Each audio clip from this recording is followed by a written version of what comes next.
shall know the truth. God said you will know the truth. And the truth shall make you free. And that truth that you know will keep you free. But the mindset, the spiritual freedom. Because right now our body is still in the hand of the man that conquer us. He can get that body because we know when Christ comes back, this body will no longer ours. We're gonna have the celestial body. But right now the only freedom we can get is the mind. That's why when I ask you the question, I can see your spirit is fighting with the answer. Because we have to stand for the truth. Because what we do through our action, that's what we see. And Google know it. All you have to do is Google it, or let's speak the truth. Let's keep it real. We keep it real around here.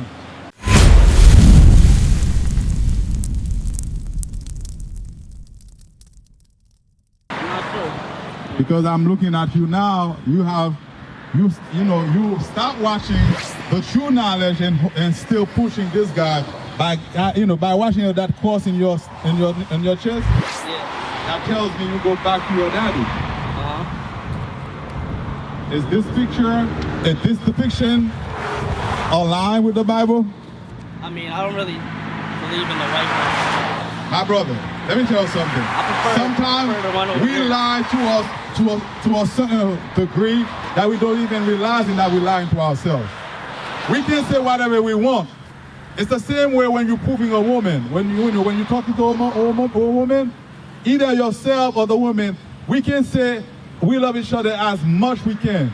But if our actions say contrary, it's a lie. Right. Like you say you don't really believe in the white Jesus, right? Whenever you see a cross, what does pop in our people's mind? Is there a black Christ pop in their mind? Nah, the white one. So you wearing that cross, what do you think you're promoting? Are you promoting the black one? I'm pretty much sure you know he's a black man, Christ, right? You know that, right? Yeah. You sure? Yeah. Where will you go to prove that he's a black man? I mean, it says in the Bible, about the brown skin and the brown. Okay, so you probably don't know the verse, but you know it's from Revelation 1:14-15. Revelation chapter 1, verse 14-15. If you know Christ is a black man, but yet you're walking down the street with a cross, and every time our people see the cross, who do they see?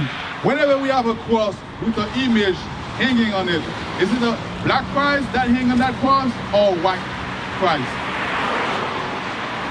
Whenever we go to a church, there's a body on that cross. Is it a black Christ we really see on that cross or a white Christ? I mean, I guess other people see the white one because that's how they're programmed. No, we're talking about facts.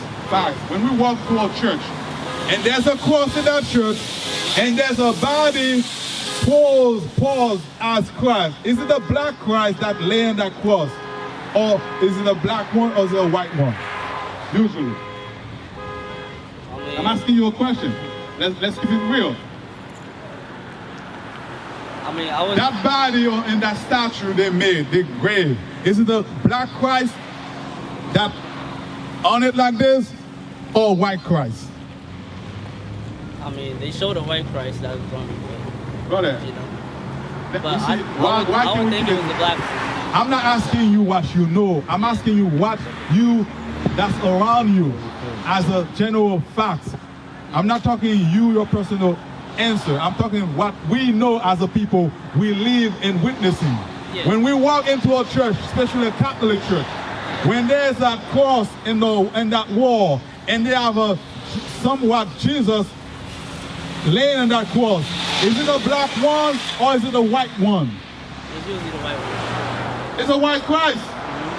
So that's what I'm telling you. Every time you wear the cross, even though it doesn't have that man that portray as Christ, that's what our look. Yeah. Google know it. All you have to do is Google it, or let's speak the truth. Let's keep it real. We keep it real around here. We keep it true around here. That's right. Because God said in John 8:32, give me John 8:32. The book of John, chapter 8, verse 32. Excuse me. And ye shall know the truth. We read it with power, man. And ye shall know the truth. God said, you will know the truth. And the truth shall make you free. And that truth that you know will keep you free. Not physical freedom, but the mindset, the spiritual freedom. Because right now our body is still in the hand of the man that conquer us.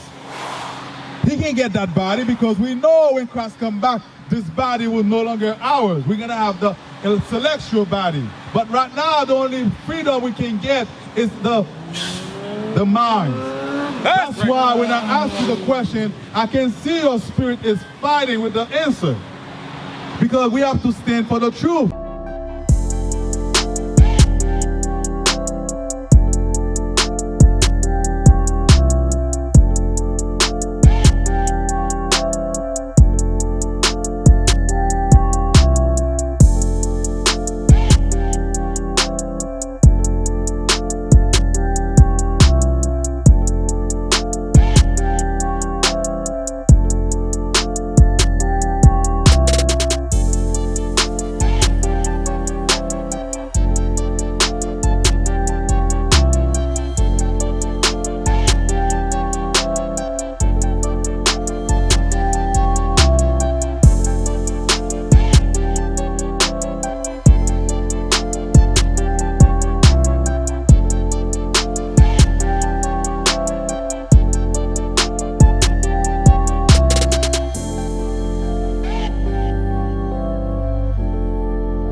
A bucket.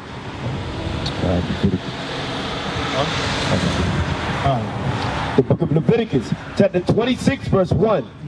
Ye shall not, ye shall make you no idols. God said, now knowing that you're the children of Israel, which you knew before, but you went back, you know, believe it or not, you went back to him.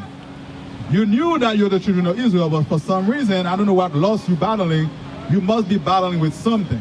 Every time that we refuse to come back to our God is because there's something, some sin that we cherish so much we don't want to let go. But what does God say? Ye shall make you no idols, nor graven image. God said you shall not make yourself no idols, no graven image.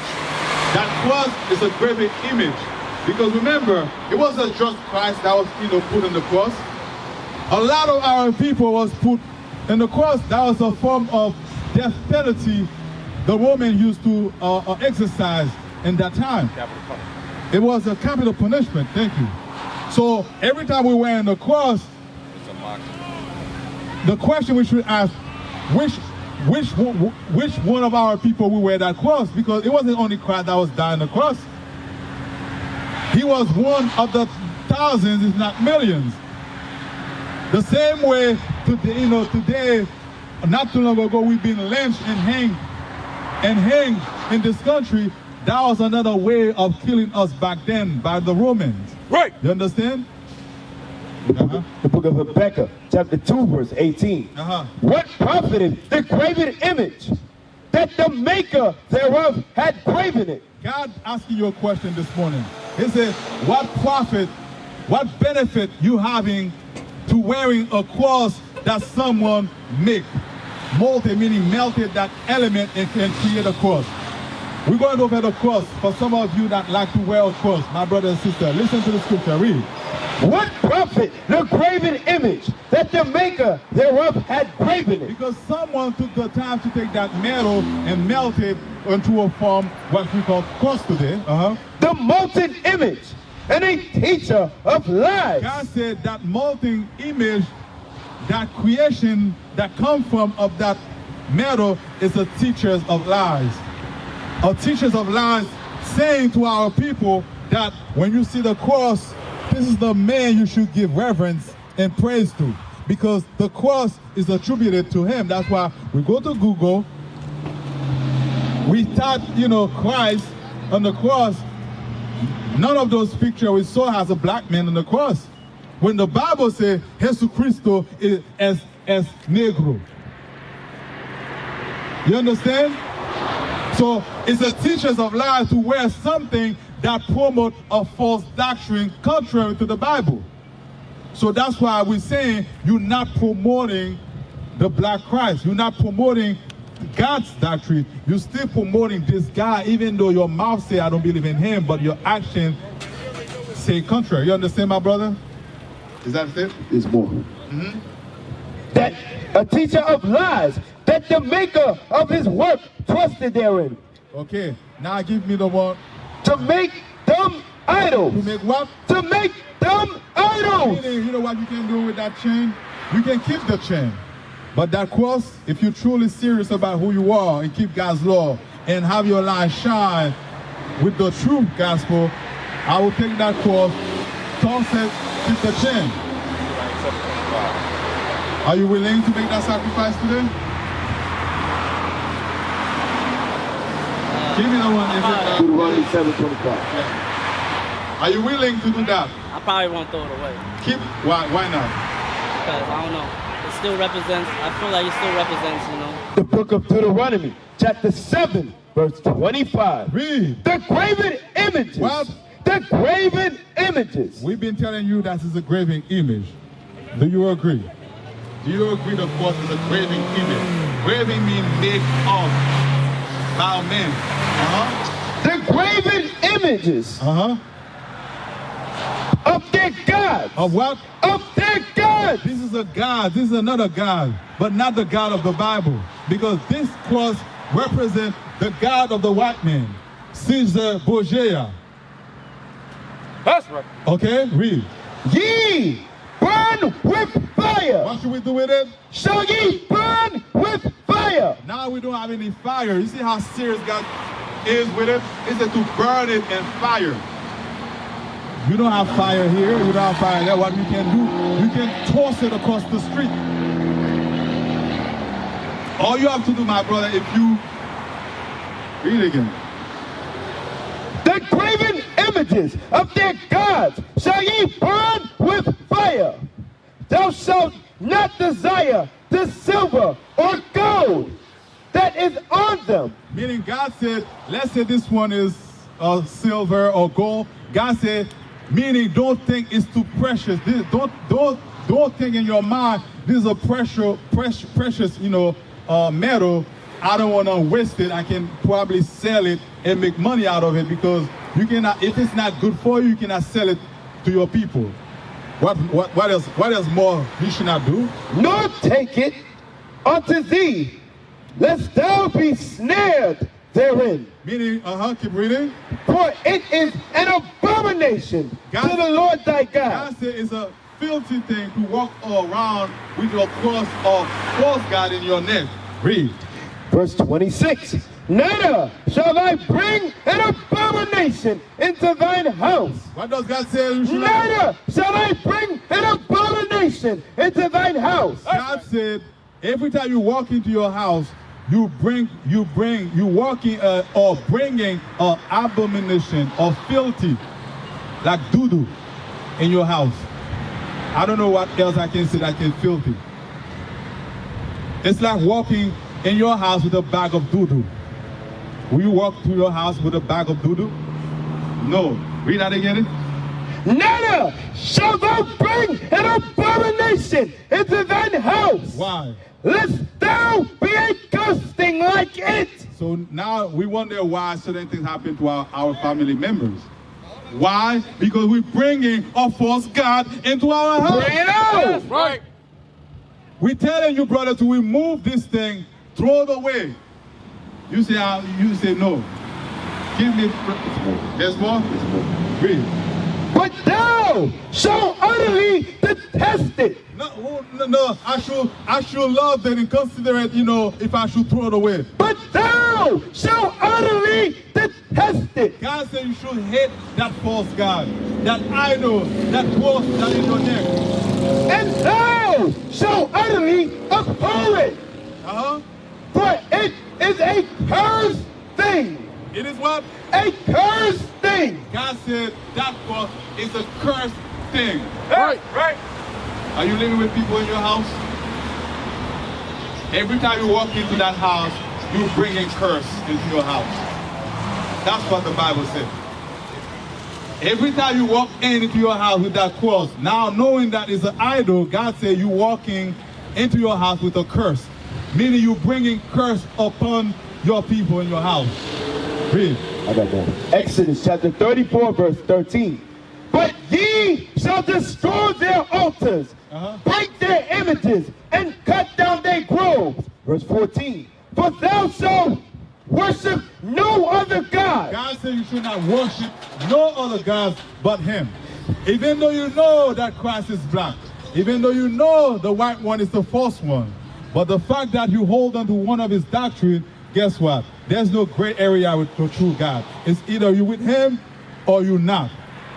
And we can tell right now, you're not with him. Read. For the Lord, whose name is jealous, is a jealous God. God said, I'm a jealous God, meaning I don't want you to share me with any other gods. It's either you worship me or you don't worship me. Christianity can tell you can have 1 foot in, 1 foot out. Because while Christianity is trash, it's garbage itself. You can do whatever the heck you want and still dreaming that you're going to enter in the imaginary, heaven. But with the true God, there's no gray area. It's either you with God or you against him. The book of Colossians, chapter 2, verse 8. Read. Beware, lest any man spoil you through philosophy and vain deceit. A vain deceit is one of us, is some of us walking down the street with a cross. And some of us even have that image in our walls, in our house. We basically having a curse in our house. Tattoos. And we wonder why we cannot prosper in this land. And we wonder why one day suddenly one of us, get gunned down, shot by the cops or by our own people. This is God's judgment. So my brother today, are you going to walk away today without throwing that cross away? Give me Samuel 2:17. The book of 1 Samuel, chapter 15, verse 23. You know about witchcraft, right? Is witchcraft, is it a top-notch level demon? When we talk about witchcraft, we can say that this is a top demon level. People, involved, right? Listen to what God compared disobedience. The book of 1 Samuel, chapter 15, verse 23. For rebellion is as the sin of witchcraft. Read it again for him. For rebellion is as the sin of witchcraft. God said for rebellion, being rebellious, it's like doing witchcraft. By you hearing the truth about that cross, and you're still standing with a straight face staring at us, you say you're not going to throw that cross away. God said you might have to do some witchcraft. Read it again for him. For rebellion is as the sin of witchcraft. It's like the sin of those that practicing witchcraft. So where are you from, my brother? Where are you from in that side? Because I can tell you from... I'm Puerto Rican. You so-called Puerto Rican? Yeah. God told you... My thing is, I probably won't throw it away, but I'll stop wearing it, If it's really So you say you probably won't throw it away, but you're going to stop. So what are you going to do with it then? Let me ask you. When you stop wearing it, what are you going to do with it when you stop wearing it? I'll get rid of it. Huh? I'll get rid of it. Huh? I'll get rid of it. How? But yeah, what you said, the Graven image, I was just reading about it the other day too, so. You read about it another day? Yeah. So it's not no coincidence that means I bring you here today to hear that again. Give us Psalm, and then next week we're going to come. Give us Psalm 119, 142. No, 49:50. Is it? Yeah, Psalm 119. 59 and 60, make haste. Yeah, 119, 59, and 60. Yeah. The book of Psalms, chapter 119, verse 59. This is what God expecting of you, my brother. Psalms 119, verse 59. I thought on my ways. Last week, I was reading about graven image, like he just said. And turned my feet unto thy testimonies. But what you fail to do is to practice or follow what you read, or apply what you read. I made haste. What should we be doing? I made haste. I'll probably will throw away. I'll probably not to wear it. God said what? I made haste. God said you should not think about it. Make haste. What does it mean to make haste? Quick. Meaning that you don't have to think how you're going to dispose this crop. Throw it away, my brother. You don't know when you walk ahead, it's going to be the last time you're going to be walking the earth. We don't know how long God allows us to live. And you walking down the line, God forbid something bad happened to you, that breath of life taken away from you. We used to scream black power while heroin was pushed. But at the end of the day, nothing's in vain. IUIC has been given a vision. The tents of Judah has risen. Many has attempted the mission, minor murmuring, omitting, and missing the mark. Just reading that he had the flame of fire in his eyes gave us the spark. We on Paul's mission. We out on the road, purple and gold, from Mexico, Cuba, Haiti, Ghana, Sierra Leone. 144,000 boots banging, concrete crackling. These are our men repented at heart. The scriptures is proof. IUIC, we deliver the truth.